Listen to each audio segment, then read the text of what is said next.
Lembrar que hoje é o dia em que o mundo todo faz uma reflexão sobre a tuberculose, um dia destinado a falar desse tema, um tema que compromete hoje 50 milhões de pessoas no mundo todo.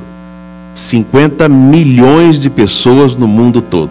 É um assunto que traz uma preocupação muito grande e que leva a uma mortalidade extraordinariamente grande. No Brasil são 100 mil pessoas contaminadas a cada ano.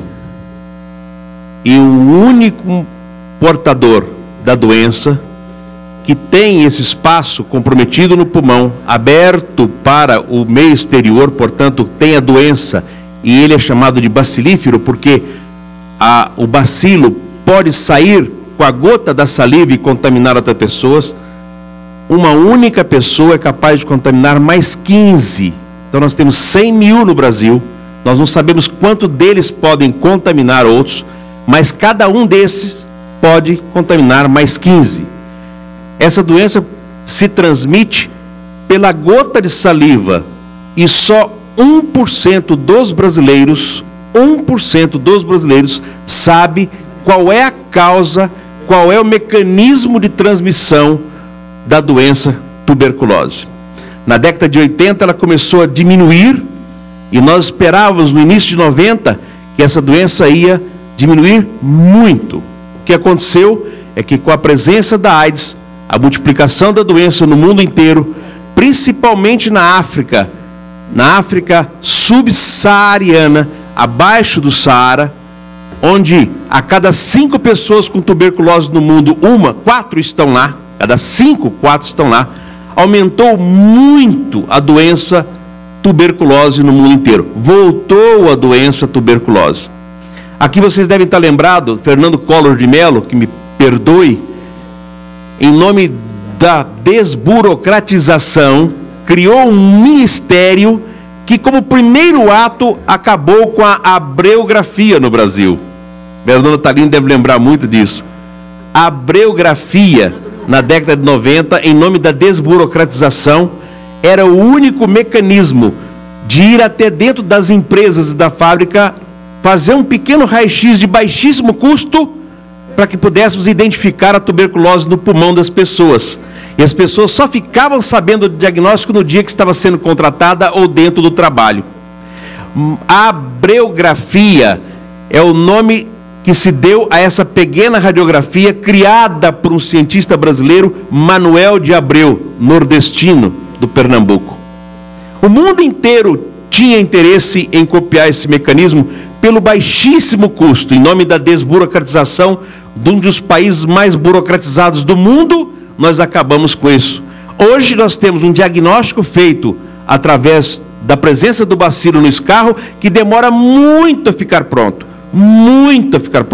mais de 30, 40, 60 dias, se não tiver greve de ônibus, se não tiver chuva, se não tiver nenhum empecilho para buscar o resultado. Geralmente o paciente tem esse resultado depois de 3, 4, 5 meses, tossindo tuberculose por aí. E nas cidades mais adensadas, com mais adensamento humano, como São Paulo, o risco da proliferação da doença é muitas vezes maior. O que nós temos hoje? Um extraordinário número de pessoas que estão tratando e que deixam o tratamento. O tratamento é feito em 6 meses de remédio tomado continuamente, corretamente, e não é remédio simples. Mais de 80% das pessoas abandonam o tratamento. E as pessoas que abandonam o tratamento ficam mais ou menos curadas. E mais ou menos curada tem a doença transformada em doença resistente ao tratamento. O que encarece mais ainda o custo e dificulta mais ainda o custo. Vamos encontrar a resistência aumentada pelo efeito dos antibióticos utilizados das pessoas com AIDS no mundo inteiro e pelo abandono, que é muito alto. Só agora, este ano, em 2011, o Sistema Único de Saúde introduziu um método, uma metodologia que vai passar a dar o diagnóstico agora num tempo muito pequeno. Uma máquina nova, um equipamento novo, uma forma de isolar e detectar o bacilo. A eficiência da vacina ainda é pequena, perto daquilo que nós gostaríamos, e o que mais preocupa ainda, uma boa parte do rebanho brasileiro tem a doença tuberculose presente. Aqueles abates clandestinos que fornecem hoje para os açougues da periferia, com certeza é o grande transmissor dessa doença também aí por esse Brasil, principalmente pelas pessoas que têm contato com esse tipo de risco. Ou seja, não se pega a doença por esse mecanismo, mas a carne vai contaminada muitas vezes com a tuberculose. Sim, enfim, senhor presidente, é uma manifestação de preocupação com essa doença que volta hoje a preocupar todos os brasileiros e o mundo inteiro. Obrigado pela oportunidade do assunto do Dia Mundial da Tuberculose.